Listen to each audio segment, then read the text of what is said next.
So the project that I'm going to present is, of course, in the context of environmental sensing, and in some sense, it's philosophically, or let's say in terms of the technology that we have, it's very different in the maturity of the technology that, if you compare that to silicon electronics. In some sense, we are still building the right transistors here. And what we actually have, of course, is the work of a collaborative group of institutions and people. I'm myself from ETH. There are two groups from EMPA in Dubendorf, the group of Lukas Emmenegger and of Rolf Woninga. We have Herbert Loser, the group from Fachhochschule Northwest Schweiz, and I forgot to write him down, Daniel Hofstetter from University of Neuchâtel. So what we want to do here is we want to do sensing of gases, and we want to do that for many applications. One is the control of air quality in urban areas. One would be more topical, if you want, monitoring and reducing production of pollutant gases at the point of emission. And also, if you want, in a further future, but that's something which might turn to be very important, is, of course, the study of human health. And to do all of that, of course, you need spectroscopy that would allow you to measure a large number of gases accurately and selectively. And here we have a list of gases: ammonia, ozone, methane, nitrous oxide, etc. Those are all the gases that you would like to be able to simultaneously detect to control, either because it's a pollutant or it's a greenhouse gas. And the holy grail would be to have a single instrument that would allow you to do this. Now, if you take the project, what we would like to do is to bring here two new instruments. One which would be dedicated to the NO2, and which is a short-term goal. And there, of course, we would replace an existing solution, which is chemical luminescence, by something which is much more powerful, which is a very selective and sensitive platform based on optical sensing. And in terms of the goal of the ultimate goal of the project, it is to do a multi-gas detector, which in the present form looks like a big rack of instruments, and that we would replace by a small portable instrument like that. Now, why we would do that, which kind of technology do we use? We want to use mid-infrared, and the reason we want to use mid-infrared is because all those gases have very strong absorption lines that are well defined in mid-infrared, and they're well separated from each other, so you can actually access all those gases by selecting in mid-infrared. And what we want to do is to do a whole system which comprises the laser source, the interaction cell, the detector, and the electronics. So we have already some early results on this. One is to have a new electronics board that allows you to drive all those those lasers and detectors and do the processing. We also have the initial phase of the instrument, which was this NO2 detector, which actually won an award in the Innovation Village of Photonics Europe in April of this year. So it's now ready to be implemented in the project OpenSense 2. And so what are the another other result is that we implemented already the two wavelength detection. So that means this is a laser that has been designed to emit at two target wavelengths, one which is a target wavelength of NO, the other one which is a target wavelength of NO2. And those two lasers share the same waveguide, such that the same beam can be used and sent into the interaction cell. So you pay only once for the interaction cell and the detector, and you have now multi-gas detection with the same system. And this is a nice data that has been recorded in EMPA, where they monitored continuously the production of NO2 and NO out of an engine running, and they can actually correlate those measurements. So, as a conclusion, what are the challenges of this project? Well, we still have to define exactly what kind of technology we use for for the multicolor device. We know already, of course, we're going to use this multicolor quantum cascade laser, but we have now many ways of optimizing these devices. The integration of the electronics, we should perhaps improve a bit on the detectors.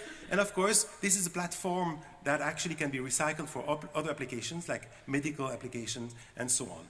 And finally, there are new technologies based on quantum cascade laser, which are optical frequency combs based on quantum cascade laser, that actually are completely new breakthrough, which you didn't know about when we started the project, which may actually fit in this project in the long run, but we don't know yet.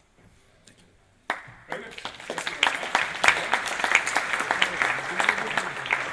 Fascinating project. So OpenSense was already mentioned, and I think we are going on with Martinoli. All right, so I have 5 minutes to tell you a little bit what is OpenSense 2 about. It's actually targeting high resolution air quality sensing, involves EPFL, ETHZ, IMPA, and 2 medical-related institutes, SHUV and IST. So we actually had an OpenSense 1, to which I also participated, and there were already other 3 colleagues, Thiele, Boy Faustings, and Karl Aber also participating, joining also OpenSense 2. We added new partners, key partners for the second phase. As I mentioned, Muriel Boschu and Michael Riediger, the specialist of impact of air quality on health. We had the chance to actually have Lucas Emenegger on board, which, as you just see from Jerome, is also participating to IrSens, is our link to IrSens, and also is a specialist of measurement of air pollution, and also modeling techniques are kind of key in our second phase project. And finally, we also had the opportunity to have Andreas Krause with us. He actually a specialist in crowd sensing, crowdsourcing. He applied to earthquake problems, his methods and techniques, and I think here is a different field, but actually will be very valuable in his expertise. Why we do care about air pollution, first of all. So air pollution is a tricky business. First of all, you don't really perceive unless it's really very high quantity. Is actually very location dependent. You actually get influenced by a number of issues and points, from traffic to industrial emissions and so on. And so obviously also time dependent, from rush hours and so on, and weather condition obviously also influence the whole propagation. So would be nice, actually, here's a little bit the scope of the project, to have a high resolution maps updated in real time. And then actually we would be able to actually have this with sufficient granularity and real-time update. A number of officials, I would say, to the citizen could take advantage of this, either for health recommendation or incentives that the authorities might want to actually implement in a certain city or urban environment. What do we do today for actually monitoring air pollution? This is Switzerland, but it's actually pretty much the same in various industrialized countries that I looked into. You have typically a sparse network, maybe one station in the city or a few of them, and essentially you try to interpolate between this measured point with state-of-the-art modeling techniques that actually allow you to have a grid granularity of maybe 1 kilometer square. You can also extend this monitoring network with high fidelity, high cost equipment, but it's obviously very punctual, your additional point, and the coverage is also limited. For people that work in actually health impact, they kind of carry out dedicated studies for workers that are particularly exposed to air pollution, and actually equip them, endow them with a number of instruments that actually gather data for their studies. What we like to do really here, and there is a number of challenges really behind these slides, is to actually extend this coverage. We already successfully deployed in OpenSense 1 10 nodes in trams in Zurich and on buses in Lausanne. We also, maybe you got the chance to have a look to our booth here at the Nano-Tera annual meeting with our C0 that has been actually equipped also as part of the network, is equipped with sensor boxes we use for prototyping for a number of mobility modeling issues. And in OpenSense 2, we really would like to actually go behind these two type of vehicles, if you want, by actually crowdsourcing or giving to the citizen low-cost nodes, if you want, measurement nodes. It's not so easy to obtain actually reliable measurement with this very limited budget. And obviously we keep leveraging whatever is available in terms of high-quality monitoring station in the cities.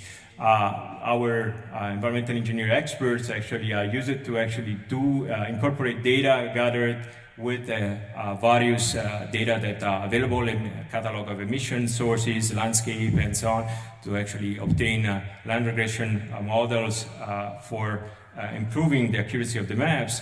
And we would like really to actually now go down to maybe tens of meters instead of 1 kilometers for building this kind of high accuracy maps. And obviously now how they help people kick in is actually the idea is that we would like really to close the loop now between actually gathering the information of those that subscribe to these plans, kind of plugging their location into the maps and actually feeding back information about their exposure or health recommendations.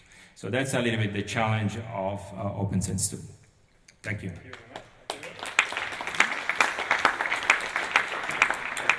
So now we go from the cities to the mountains with ETHZ.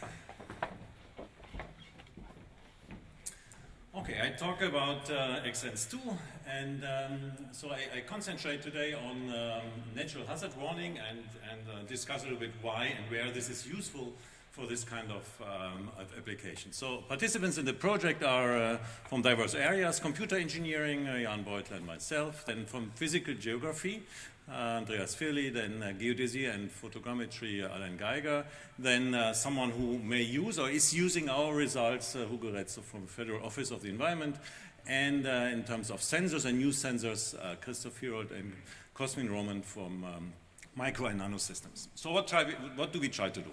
So building a new kind of measurement instrument for environmental sensing with two main goals. One is long year autonomy and the other one is high quality data.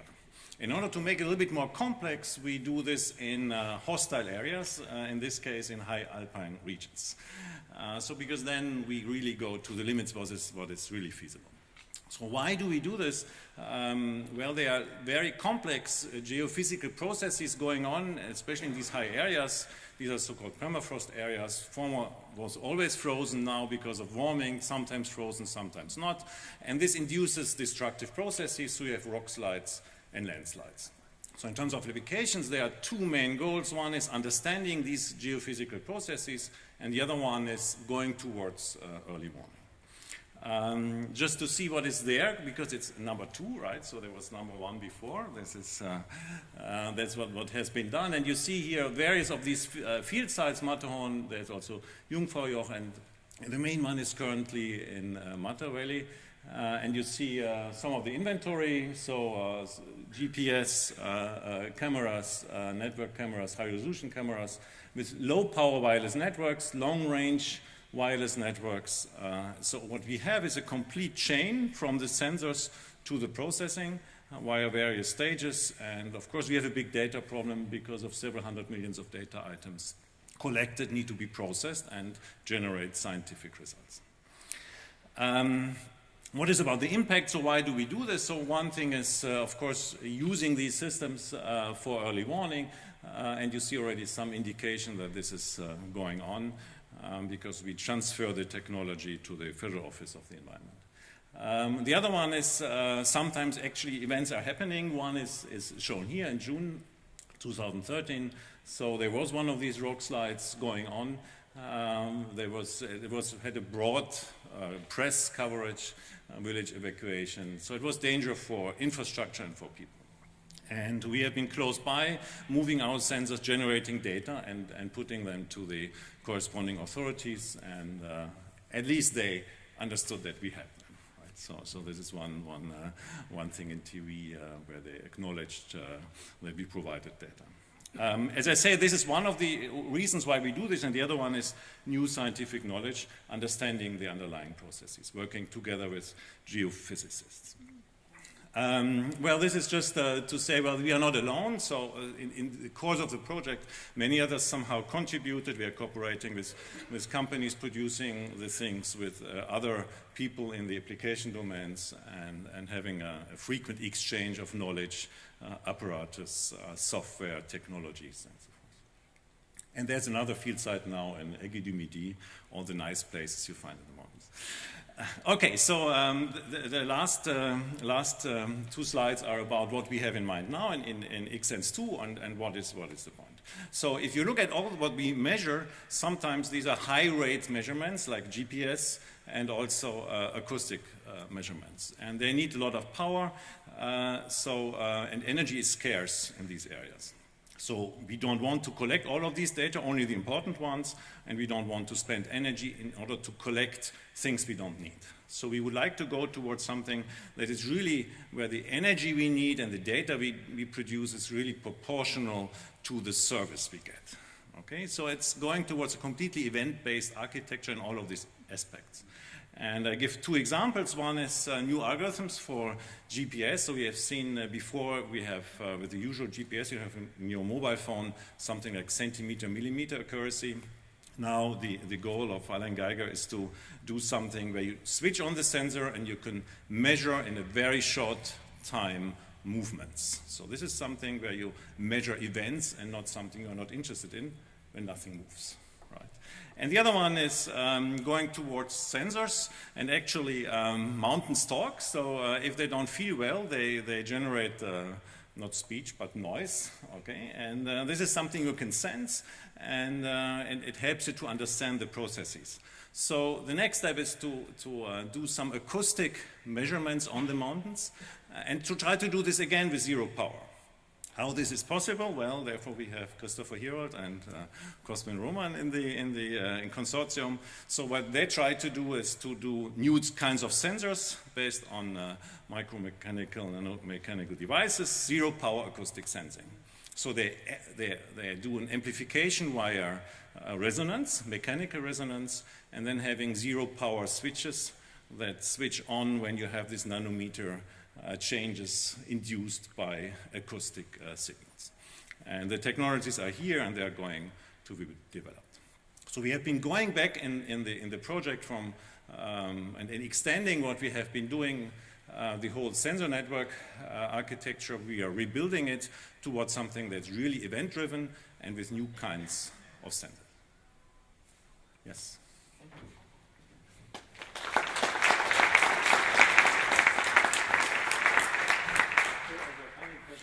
We have Professor Meer from the University of Lausanne, and we talk about water monitoring. Okay, thank you very much, ladies and gentlemen. I'll be happy to introduce briefly our project. There's still a poster session coming, so if you want to know more details, then please go to our booth, where there's a nice movie and posters and a demonstrator as well. So our project is a very challenging one.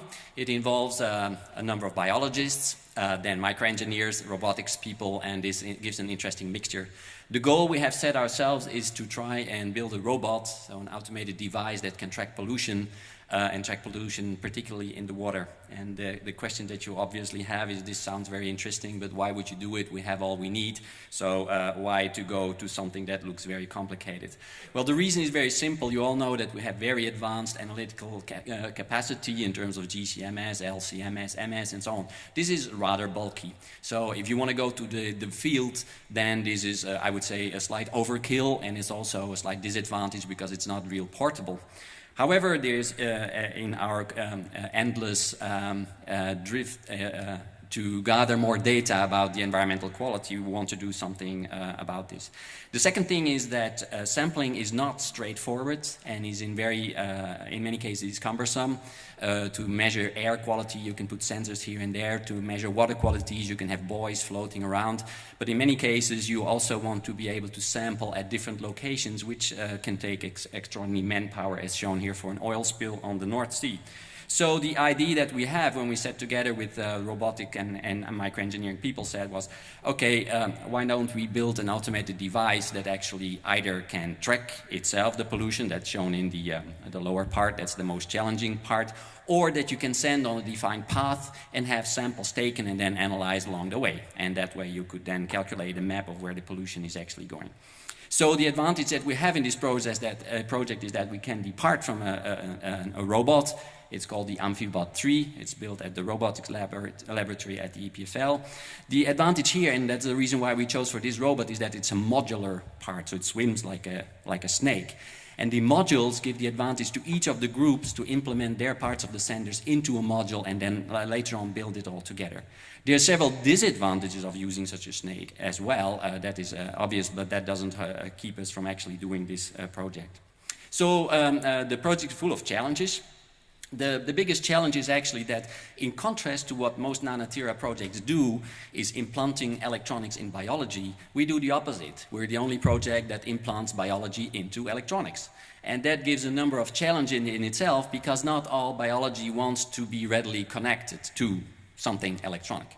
We have set our goals to actually using single cells, xenopus eggs, small water creatures, fish cell lines, because these can give us very detailed information not only about a single compound that may be in the water, but the general distress. So they sort of do a data integration already for us and can give us a more coherent answer about whether there is something toxic in the water.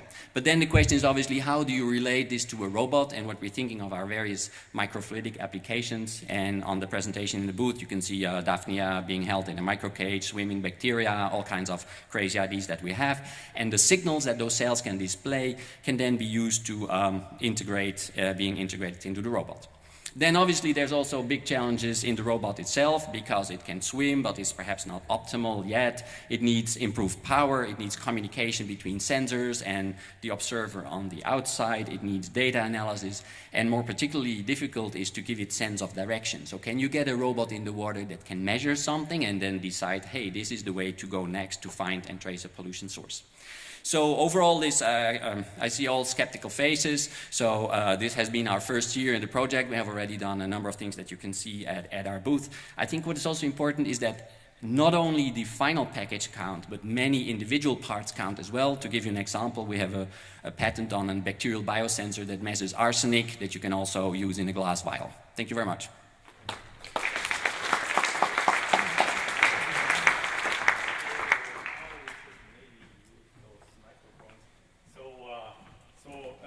Have some time for discussion and for questions, and also actually for questions from the audience.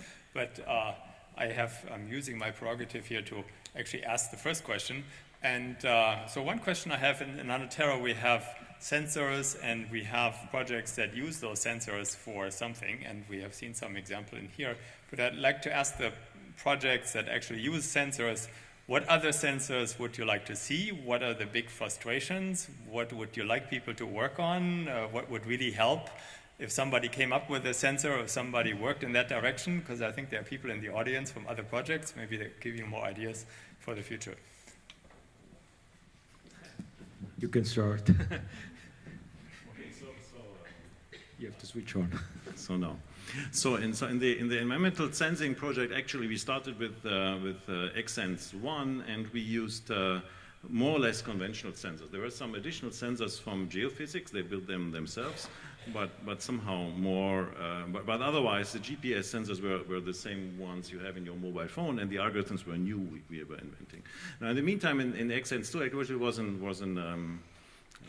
a change that we thought, well, what would be useful, what is really missing, and therefore we now have the sensor group in ETHZ 2 that also develops new sensors that are then connected to the whole pipeline. And I think the other example, I think, is more related to OpenSense. So in the Zurich deployment, we will use their sensors in order to compare them to usually not very good available gas sensors. But you may say more about that. Yeah, I mean, for us, I would say the key challenge is that I'm a roboticist by research, so I enjoy very much the presentation of my colleague here. And when he just introduced this story, typically when you want to actually have whatever sensing modality on board, then you typically have to have milliseconds reaction rate for steering your robots. It's quite extreme. In our case, it's not so far, and actually we don't steer the buses, we still kind of drive the cars around, but these vehicles move very fast, and the sensors that we have, the chemical sensors that we can integrate in our design are very slow. I would say we talk about reaction between a few seconds to maybe even minutes. And the challenge in our case is really that differently, maybe we did also in the past sniffing with multi-robots another source, but there we just get typically the Q. Here in this case, in OpenSense, is really to get the absolute value in order to actually get a picture, a map that is reliable on board. And imagine you move first. So what you like to actually have, my wishes would be to have essentially for this project fast chemical sensors. And I think the one that Jerome is actually pursuing, although is still at the research stage, is really going this direction. Optical sensors are typically very promising from this perspective. That's one thing. Then obviously you want to embed these things on I mean, you heard about water. In this case, energy is also important. And then maybe you want not only faster, but also low power angry sensors so that they actually can maybe embed even on a robot. So maybe. Well, the only thing I can add is that we would love to have sensors that can pick up biological signals, like you say, very fast. And this interface between biology and electronic sensor, that's a very, very difficult one. So maybe one comment. So if you're asking for about surprises, so at least in this project there were two surprises. Okay, the first one was all people said all these chemical sensors you can forget for the concentrations you have in cities, especially the cheap ones, and this turned out to be only partially true. So if you do correct calibration and so forth, they seem to work, at least for some of these gases, seem to work very reliable. And the other one, what we really would like to have, and no one is working on, because it's so difficult, are pollen sensors, right? But maybe no one here is really working on this because it's so difficult,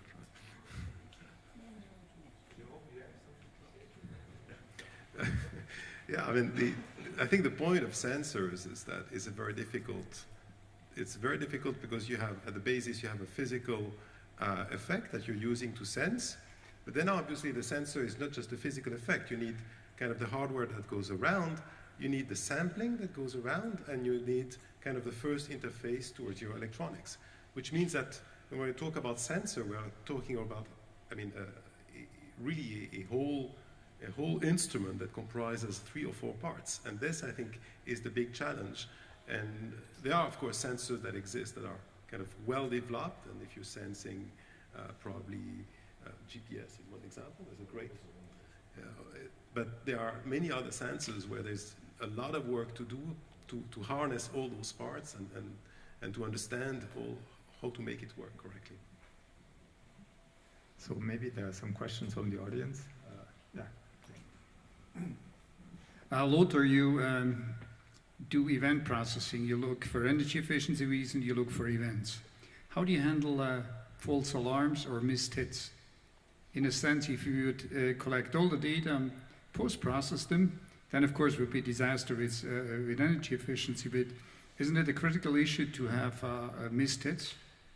Yes, so this is the reason why these projects take sometimes longer than you would expect, right? Because at first what you need is that in terms of the application domain geophysics, they have to measure the signals, and we have been helping them with acoustic sensors, getting their characteristics, and then filtering out what is exactly what you say, doing some model-based filtering, and then only use those data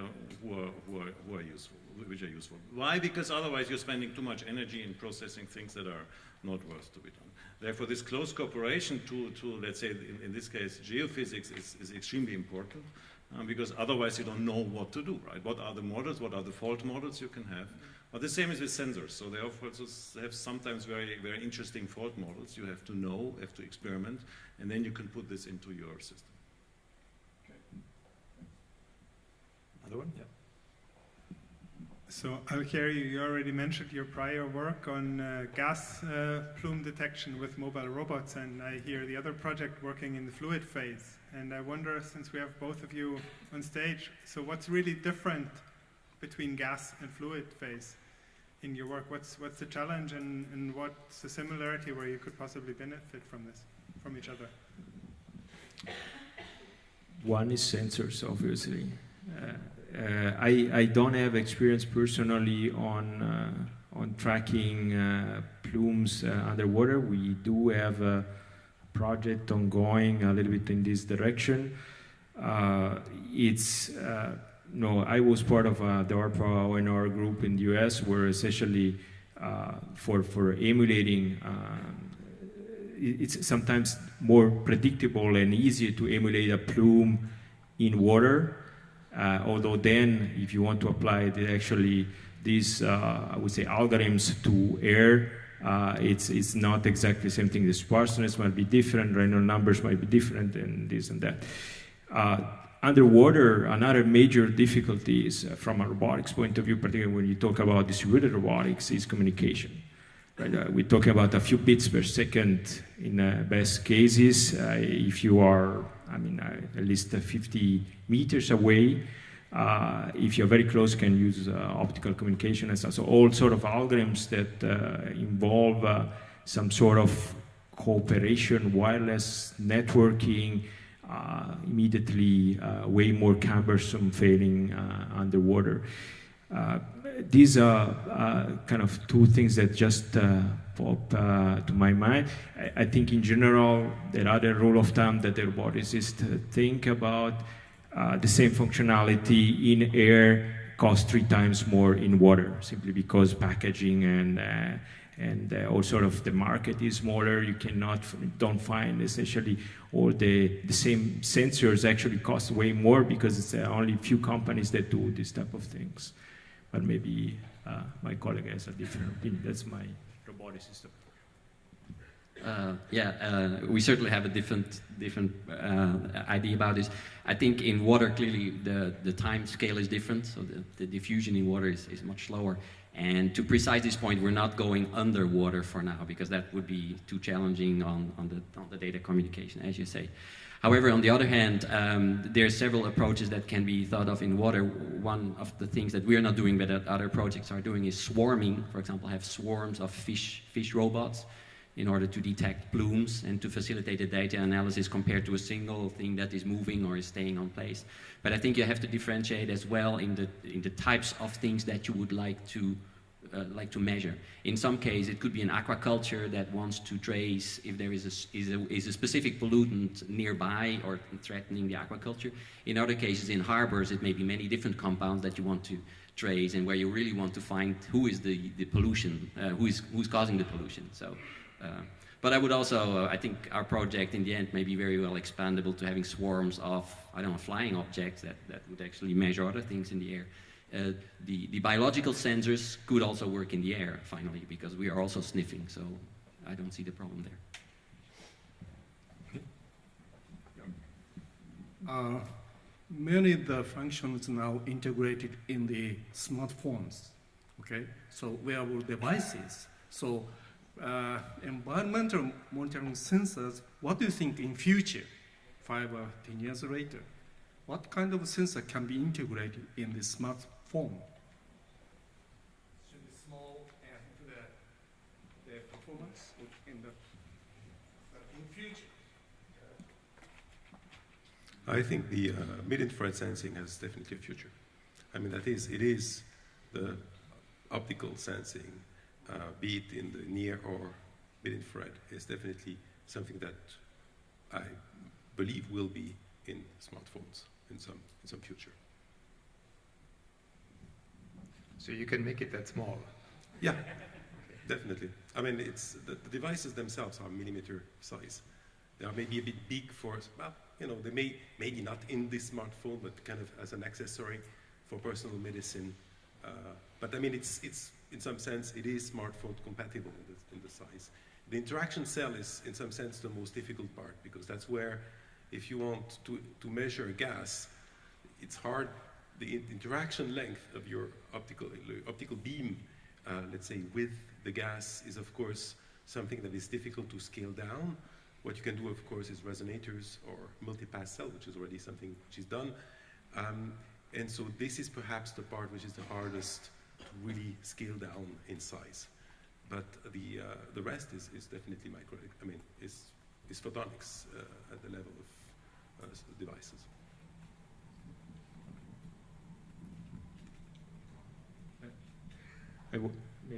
Maybe I wanted to add something. I mean, we discuss a lot within the consortium, also with LOTA, for adding, you know, and actually there has been a number of prototypes in Zurich, in Lausanne, adding a simple chemical sensor to a smartphone, and this works actually off-the-shelf components. But the issue is I would say, is not only adding a sensor, but then actually making sure that the data that you gather are good qualities. You never know how this sensor is actually placed, what is really sampling, what flow pre-processing you do, and so on. So the current tendency, we haven't decided, I think, yet, but I mean, it's that it's probably much more reliable in terms of data, although you really kind of try to shoot for low-cost solutions, something that is not attached to the smartphone, but is really a standalone device, so to speak, simply because the mobility and the use of the human being of these smartphones is probably not targeted to gather the best quality of data for the chemical sensing. Then there might be other sensing modalities that are not at all influenced at all by this type of effects. I'm just speaking for chemical. Yeah. Oh, sorry. I just want to reply. I think you touched on an important point that could also be very interesting for water quality monitoring. Because, I mean, in Switzerland, we live in a very fortunate place that we know the water from the tap is clean, but many areas of the world, this is not the case. So there's a lot of interest to monitor specific pollutants in drinking water, and there such applications are totally feasible. We work on engineering bacterial cells that are, you know, micrometer size, so you can package easily thousands of them in a very small unit that can then monitor, let's say, heavy metals in water. And I think that those are very interesting solutions, also very robust solutions that can be coupled with smartphone devices.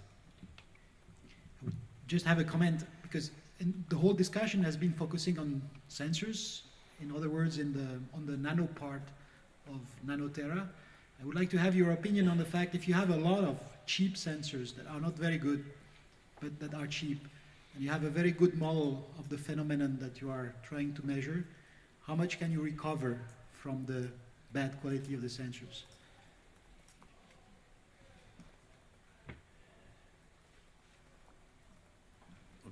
Okay, I think this is hard to quantify, but at least there are several groups and projects going on, I think, in your group, and also we have been doing something in this direction, because this is somehow the key. You have sensors that have artifacts, that may have failures, you have noise, and you don't measure everything, right? So there are ever times holes in either space or time, right? So, and therefore you have to do something to expand this, using either statistical models or models that are based on, I don't know, land use or on Gaussian processes, whatever. So, but this is an intensive area of research, especially how to do the feedback loop, right? Because you're building a model, you're getting sensor values, you would like to improve the model, and at the same time to verify whether the sensor values you get fit into the model you have so far in order to determine outliers. So this is a very active area of research.